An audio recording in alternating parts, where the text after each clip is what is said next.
जय जगन्नाथ सांग मैंने आम बर्तमान गोटे बढ़िया जिनस बनैबा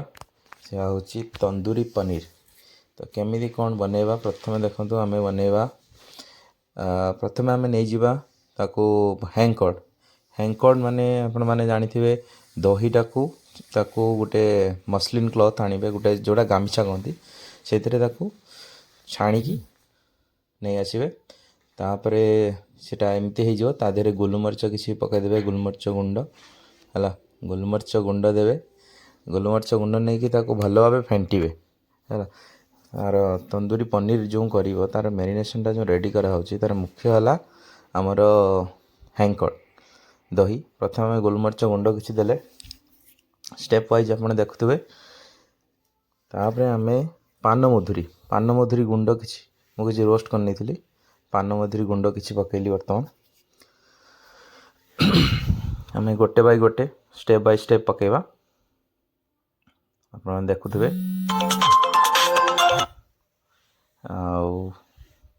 आप देखो मु फेंटी चलती बर्तमान मुख्यतः यहाँ को न फेंटिले आधर सब जिनस गुड़ा मिक्स होवानी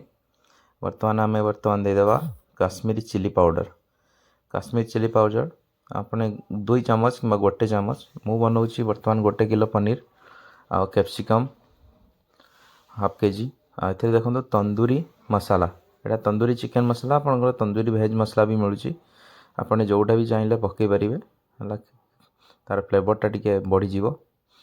आउ तंदूरी मसला आपने पकईदे बर्तमान ताको पुणी भल भाव फेंटी नवा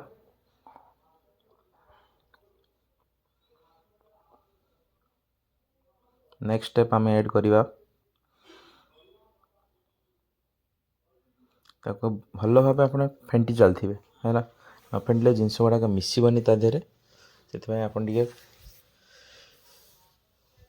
मिक्स करने भल भाव जिते मिक्स करेंगे सेते भल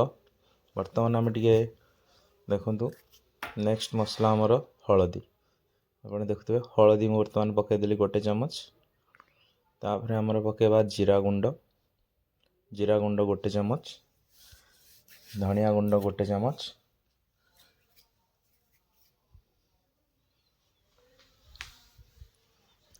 तापर आमर ए किसी कस्तूरी मेथी की आपने सेमती क्रश कर पकईदे भल फ्लेवर आसे कस्तूरी मेथी पकईदे कस्तूरी मेथी बहुत बढ़िया फ्लेवर आसे ये आम घरे तैयारी करचे जहाँ भी घरे भी तैयारी करंतु घर आ होटेल फ्लेवर अलग रही अदा रसुण पेस्ट 50 ग्राम अदा आउ रसुण क्वांटिटी टी अधिका रखिए 70 ରୁ 80 ग्राम भितर ताकू पेस्ट करने पेस्ट करी पकईदे मुझे आगुरी पेस्ट कर नहीं थी आपन जदि स्पाइसी खाती आपन से ग्रीन चिली पेस्ट करके दे पारे तार फ्लेवरटा आहरी बढ़िया आसो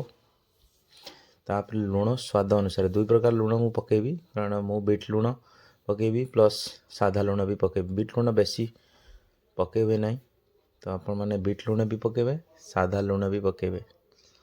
मैरिनेशन टी को भल भाव मिसबे लास्ट तार गोटे भल जिनस दिहब जेटा मस्टार्ड ऑयल सोरिष तेल है बर्तमान आम ताकू टे जो आमर मैरिनेशन टाक टे बाइंडिंग एजेंट गोटे दबा जहाँकि आप बेसन देवे बेसन आप 2 चामच देवे बेसी देवे ना कारण ठीक हो कोटिंग टेस्टा आसब ना कोटिंग टाक बांधिक रखापी आपने टिके हल्का 2 चामच बेसन से देदेवे बेसन देदेला आप गोटे बड़ बेला कि बड़ कौन बड़ जिनस ने जो थे कि आपने मिक्स करें आर लास्ट को जो आम दबा सोरिष तेल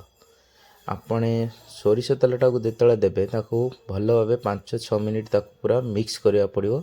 सोरिष तेल ही तार मुख्य जिनस आर दही हैंकर्ड जोटा आम कहे पानी बाहर हो जाइथिबा दही ताको 1 घंटा लगे से दही पानी बाहर है देखो आम बर्तमान पकई देछे बीट लुण कही आपने बीट लुण आ साधा लुण 2 प्रकार लुण मु मिक्स करछि टेस्ट अनुसार आपने पकेबे आपने जदि जानी थे ताको निश्चित टेस्ट करेंगे दहीटा को मिसई सारा पर हैंकर्डटा को आपने टे हल्का टेस्ट करेंगे लुणटा टेस्ट करेंगे लुणटा केमी अच्छी है आपको मैरिनेट करी फ्रिज रे मैरिनेशनटा रेडी हो सारा पर फ्रिज रे गोटे घंटा छाड़ीदेवे।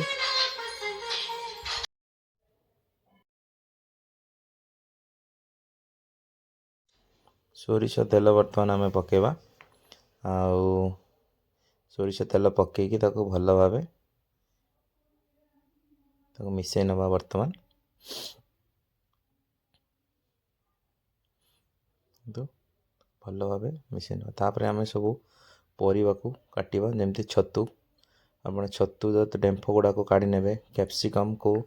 क्यूब करके काटी नेबे कैप्सिकम फूलकोबी को भल भाव ताको बड़ बड़ पीस करी ताको काटी नेबे आउ पियाज जेकोसी वेजिटेबल ब्रोकोली चाहिए आपने ब्रोकोली दे पारिबे जेकोसी वेजिटेबल आपने चाहिए ताको दे पारिबे किंतु साइज टिके मीडियम साइज रखिबे है आउ ताको मैरिनेट करा जीवो मैरिनेट कला परे आउ मैरिनेट करी ताको भी अध घंटे रखीदेवे ता भितर सब मसला गुड़ाक चलीगला आम ताको स्क्यूअर केमती करवा नेक्स्ट प्रोसेस आपको देखा बर्तमान देखुए आम सब वेजिटेबल टाक तो साइज हिसाब से आम काटी चलवा तार मैक्सिमम तार स्क्वायर साइज ही करा जाए तार छोट छोट साइज करेंगे आउ साइज करी भल भाव काटी ने है काटी नेला आमर मैरिनेशन जो रेडी होता घंटे बर्तमान नहीं आसवा आसिक से आम कोटिंग करवा आमर जो हैंकर जो मसलाटा आम तैयारी करते क्यूब साइज आम काटी देचे टी बड़ बड़ साइज करेंगे किंतु